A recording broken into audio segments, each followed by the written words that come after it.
Hello and welcome to 6 Minutes. I'm Gemma Collins.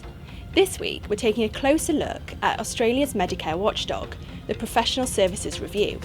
Later we'll be hearing from a GP who's been investigated by the PSR. Earlier this year the PSR became the subject of a government review after all of its panel members were forced to resign.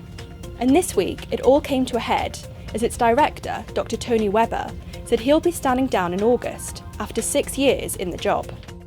So what impact has the PSR had on general practice? Queensland GP Dr. Scott Masters has been investigated twice by the PSR. He tells 6 Minutes about his experiences. I see about 20 patients a day on average, 5 days a week. The problem seemed to be too many level C, D consultations in relation to level Bs, right, and doing too many injections. It's very time consuming, so obviously you have these people come into your practice, they want an explanation, they send you letters, you have to write written reports on why your practice is such, and then you have to back it up with what you do and why you feel what you do is in line with your peers. There was no feedback about my explanation, just that they wanted to keep monitoring. No specifics about why, except that you're still in this percentile. And then they invited me to have a chat with Dr. Webber, who invited me to submit the 150 cases. And then Dr. Webber was quite specific about his requirements then, which was basically we're happy with everything except you need to write down more on the chart. And there's no chance to say, well, how much would you like me to write, Dr. Webber? I can write more if you like.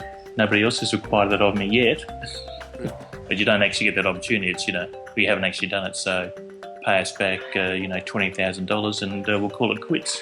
The funny outcome too was that because I was doing so many level Cs in relation to level Bs, Dr. Webber said that my patients couldn't claim a level 36 for 3 months.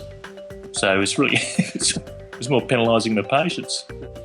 I think the widespread opinion is that GPs have lost confidence in the PSR, and certainly the PSR doesn't seem to be giving any respect to the general practice community.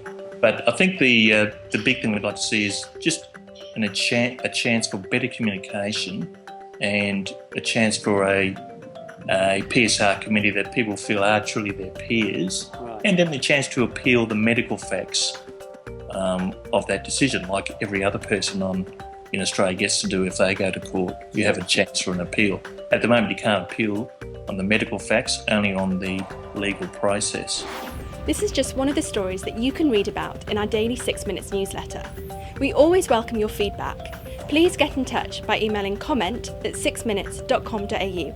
I'm Gemma Collins. See you next week.